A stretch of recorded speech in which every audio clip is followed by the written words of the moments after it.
Hi, and welcome to MentorCore.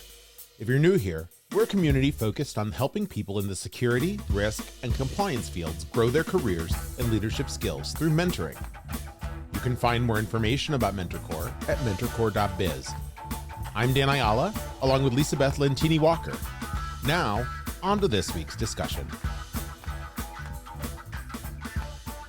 Hi there, everyone. Today we are talking with Gwen Lee Hassan, who I personally enjoy very much. She's an incredible resource. She's an incredible person. And we're going to be talking about all things compliance, ethics, and we're even going to get into a little bit of human trafficking. Well, that's thank a you good tease, isn't it? It is. I mean, woo, like no time like the present to talk about what's going on with humans. So thanks for joining us, Gwen. We're thrilled to have you here today. Thank you very much, Lisa Beth. I always enjoy talking to you, and I feel like I maybe should write you a check for the lovely things that you say about me. That's so kind. I appreciate it very much. Well, all very heartfelt. So let's kick us off. How did you get into this profession that you're in? Like, tell us more. Sure. So I had a weird route to compliance. It's not something, it's not like I woke up one day and said, I think I'm going to be a compliance person. When I was a very much younger person, I had great aspirations to be on the stage. I thought, my place is going to be on Broadway. I'm going to sing and dance my little heart out. And you can still find me doing that at home, annoying my children on a regular basis. But I can relate to that. But ultimately, so I went to undergrad and got a communications degree and launched a career in kind of PR and marketing, and decided that was, as close as I was going to get to performing. And I still got to do, the choirs on the side and a few things. But suddenly, out of the blue, I had one of those, life-changing experiences happen to our family. My mom was in a freak accident, and she was thrown from a golf cart and landed on her head after the cart flipped and rolled down an embankment. And she ended up severely injured, brain damaged, and it was because of a series of compliance failures. And my family became, of course, deeply engrossed in helping her recover, which she never fully did, by the way. But, she had to go through rehab and months in a rehab facility. And we ultimately ended up in litigation, which then kind of, for the first time, sparked in me an interest in going to law school and getting involved in compliance. So a circuitous route for sure, but that is how I ended up pursuing this career. Started out, as many people do, with, a catch-all job, which is, everything that the other attorneys don't want to do, we'll give to Gwen, because I was young and inexperienced. But through that process, got to kind of find my way towards things I was passionate about over time. And that led me to where I am today. So there's the story. Wow, what a powerful why in terms of like what drives you in this profession. Very something I did not, of course, did not expect, but now I look back on, and it's, I'm a little bit of a fatalist, and it's one of those things where I think, okay, it makes sense now, because if that had not happened, my life would have been entirely different than it is now. So it served as a catalyst for me and for the rest of my family in many ways. Well, it sounds like you took a great path based on an incident in your life. And as somebody who's adjacent to compliance and also not an attorney, the question I have regularly is, which came first in your mind, the attorney or the compliance? And how does that play out today now that you're in the field? We have many people ask, do I need to be an attorney to be in compliance? Yeah. So now that you can look back on it, how does that play out? So for me, I'll say that being an attorney was the kind of the tool set that got me to compliance. because, of course, I'm old or comparatively old, which means when I started legal practice, there wasn't really compliance practice. I mean, I've been a lawyer for 25 years, and a pure compliance practice was almost unheard of then. If we look at some of the professional organizations that are now getting to a place where they're 15 years old and 16 years old, I mean, we were at the very beginning of that profession, of our profession in compliance, back in the 90s when I started practicing law. So it became a way for me to use the skill set that I had, and continually, I guess, adjust, continually steer back as much as I could towards compliance over and over, because it was something that I was really passionate about. So did I do a bunch of contract review? Yes. Did I handle a bunch of employment law issues? Absolutely. But as I gained more kind of seniority and more experience and more expertise, I was able to start kind of issue spotting and raising my hand and saying, hey, I don't know if you've realized, but you have this risk that is compliance related, and I'd like to tackle that. And did you know that this new regulation has just come out and it's really a gap for this organization? And why don't I, jump in and do that? So it was a process of continually leveraging the base skill set that I had, but reaching for opportunity to draw compliance in. So that was my pathway, but I don't think it's everyone's. And I do not think you need to be a lawyer to be a compliance professional at all.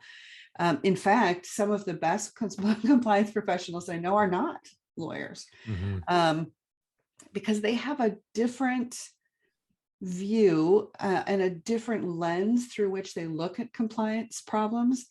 And not to be like, all full of myself, but I've met a lot of attorneys who are not like me, who have very much a legal focus, and they're very kind of ivory tower, and they view the world through what, absolute 100% compliance with a regulation should look like, which is not at all possible in most companies and most organizations. So it takes actually a special kind of lawyer to be able to kind of set aside a lot of their legal training to act as a good compliance person. So no, I don't think one is a prerequisite for the other. It just happened to be my path. That's funny you say that, because Lisa Beth and I earlier today, we were talking about the line and the blurriness of line based on some recent court verdicts, that it is not black and white. It is not binary. So very interesting. Thank you. It also can be a really treacherous line to walk if you're an attorney, because you have to be very careful about when you're an attorney and when you're not, and when you're operating that way. The example that pops to mind immediately is all of the coverage on Activision Blizzard and their chief compliance officer, who was also an attorney, and I think forgot that she was chief compliance officer, or at least didn't act very compliance officer-like in a number of her written statements and her Twitter positions. And she was taking a very hardline legal stance that was entirely, in my opinion, inconsistent with being a good compliance officer. So it can be a very difficult line to walk for a lot of people. So let's kind of shift gears here, because I know one of the areas that you have dedicated a lot of time and attention to, I saw you came out with an article today, I did. is human trafficking and the scourge of human trafficking. Talk to us a little bit about what sparked your interest in this, and also what some of your big projects are around this topic, because I think there's a lot to share here. Sure. So this is, again, one of those things I just kind of fell into. And by that, I mean, I'm a member of a local group here in Chicago called CR-BEN, the Chicago Regional Business Ethics Network. And they have regular meetings. It's hosted by the University of Illinois at Chicago, on different topics related to ethical business practice. And a number of years ago, I attended a session that was the guest was the founder and CEO of the Mekong Club, a man named Matt Friedman. And he told his personal story about how he came to become involved in human trafficking prevention, specifically the trafficking of children into prostitution in Asia. And it was just heartbreaking. at the time that I first heard him, my daughter was, in her early teens and was very young. And there was something about, the stories that he was telling about girls who were the same age as mine that really just horrified me to an extent I hadn't experienced before, because I started imagining, oh my God, what would it be like to have my daughter Hannah stolen from me and trafficked into prostitution at the age of 11. And the just terror that struck in me was a real, again, catalyst for me to do something. I didn't know what though. I kept thinking, well, I'm not in Asia. I'm here in Chicago and I'm practicing law and raising children, and I don't know what I can do. So I started seeing opportunity again through identification of risk. That's been kind of a recurrent theme in my career, which is this is something I'm passionate about. How can I bring it into my compliance practice? Where is there an opportunity to leverage what I'm doing to get something else done that I feel extra passionate about? And it was in that kind of category where I started realizing, hey, corporations are spending a lot of money in their supply chains, and they are often subcontracting to subcontractors who subcontract to a subcontractor. And it's, 15 steps back, and they don't realize that they are inadvertently supporting human trafficking, especially in the forced labor category.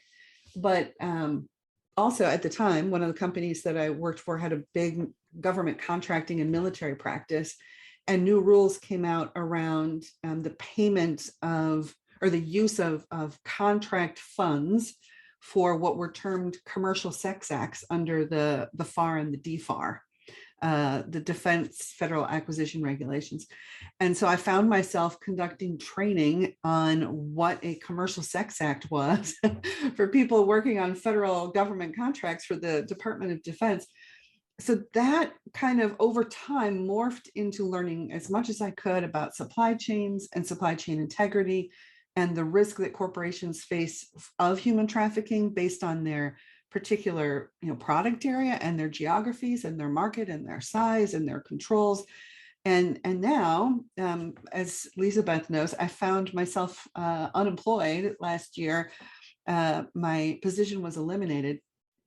And a mentor of mine called me up and said, hey, what are you going to do with all your free time? And I said, well, I'm going to look for a job. And he said, well, what else you could do?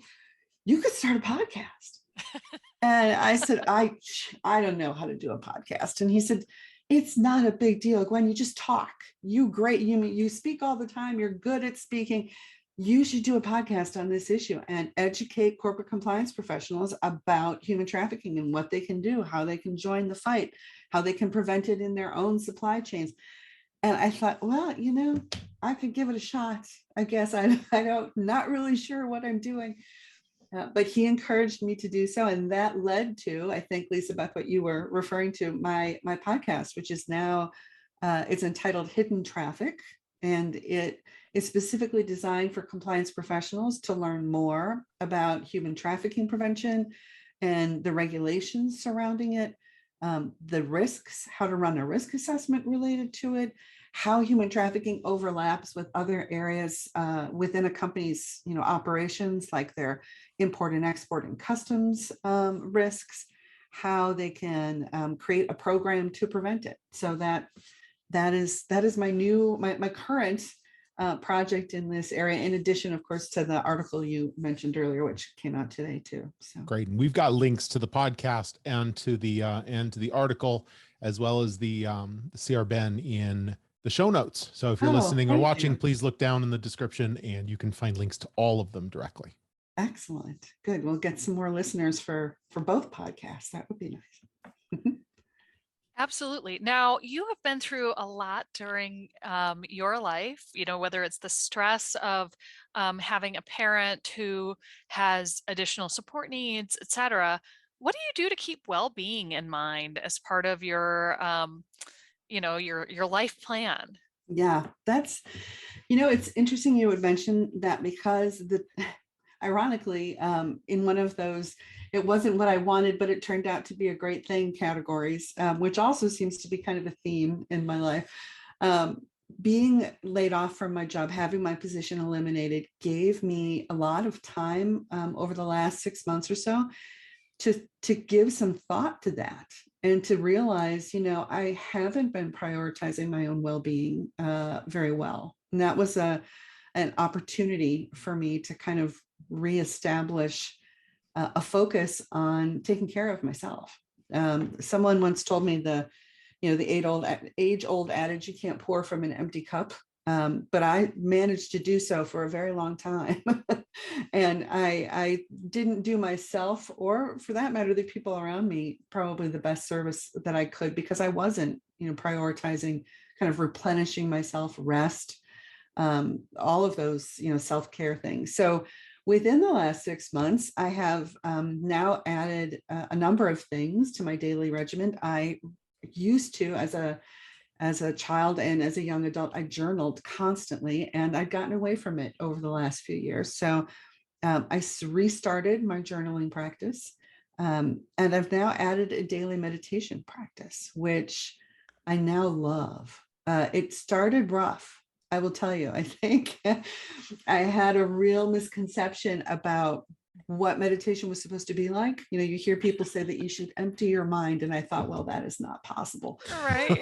Right. And I now understand that that's not the goal. That the goal is to quiet it and to notice it and to pay attention to it and to let it, kind of flow within you. So, but that daily meditation practice has been a real gift to myself over the last few months, and something that I now will carry forward with me for sure. The journaling is a really interesting one, and so many people I know that have found it, myself included, have really taken benefit in it. Mike, just out of curiosity, have you found yourself going back to old journals to reflect and just put things in context? Because it seems to be two camps of people: those that absolutely do and those that never do.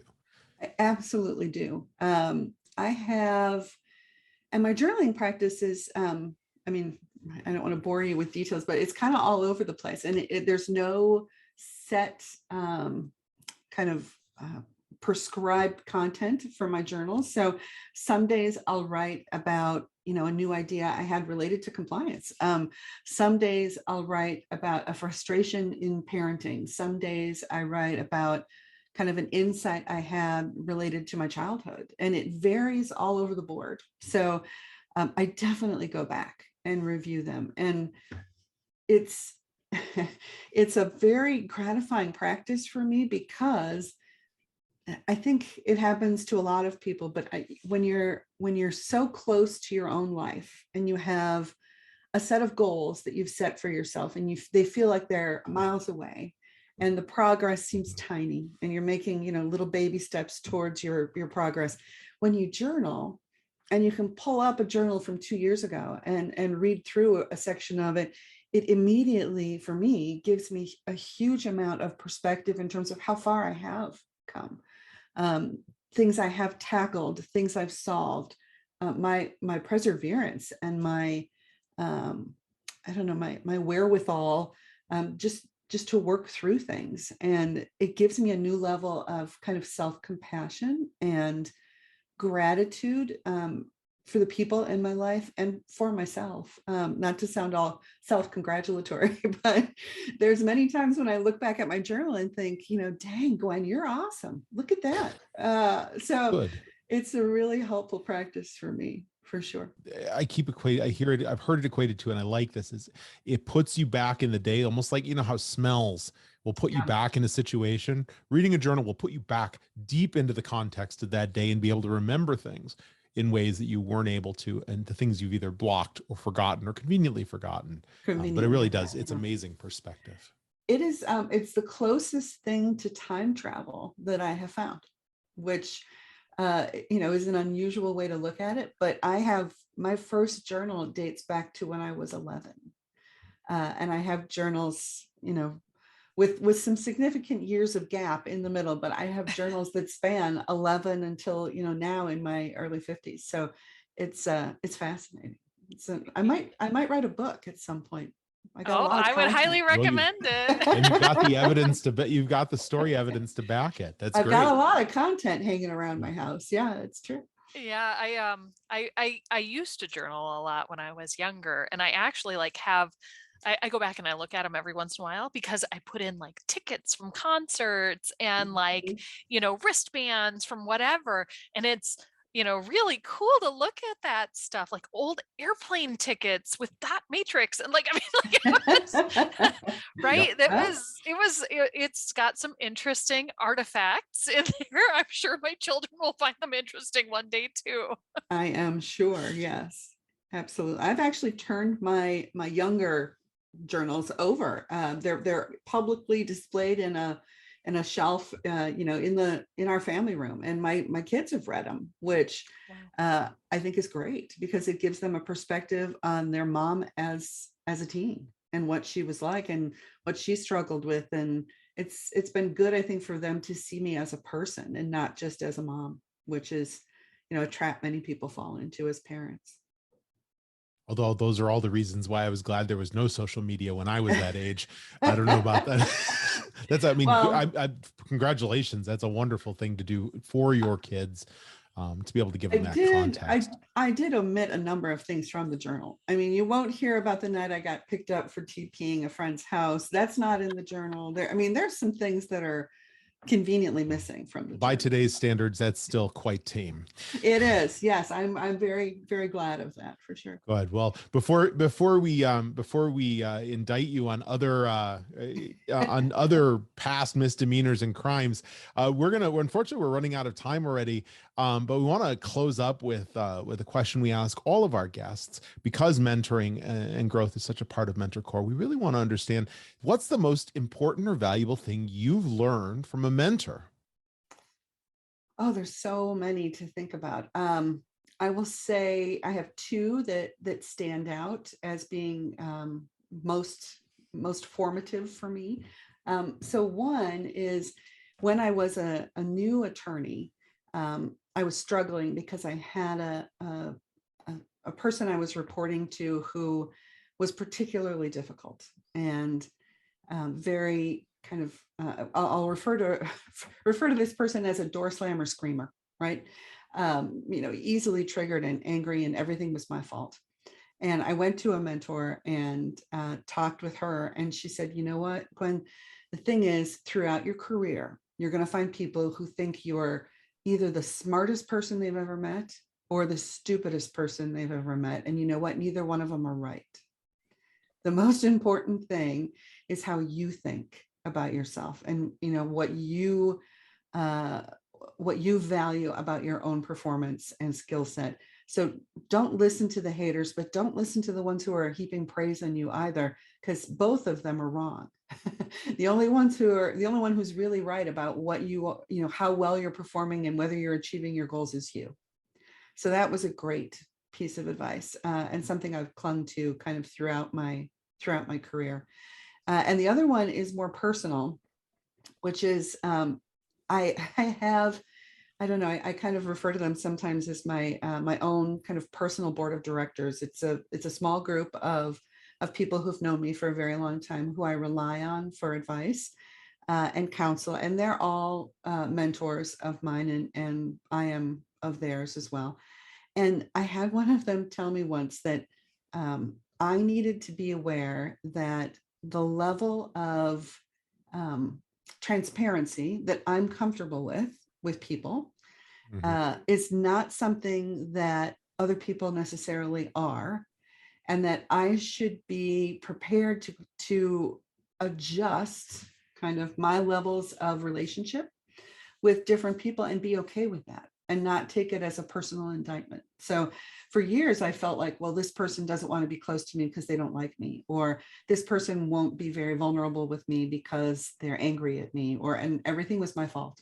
And I've now realized, no, it's not. In fact, it's different levels of comfort with different levels of vulnerability, and that's perfectly appropriate. And that's been a piece of advice from a mentor I've taken with me throughout my personal life as well. That's wonderful advice. Yeah, I think so too. Terrific. Thank you so much for joining us today, and we hope that you all tune in to the next Mentor Core.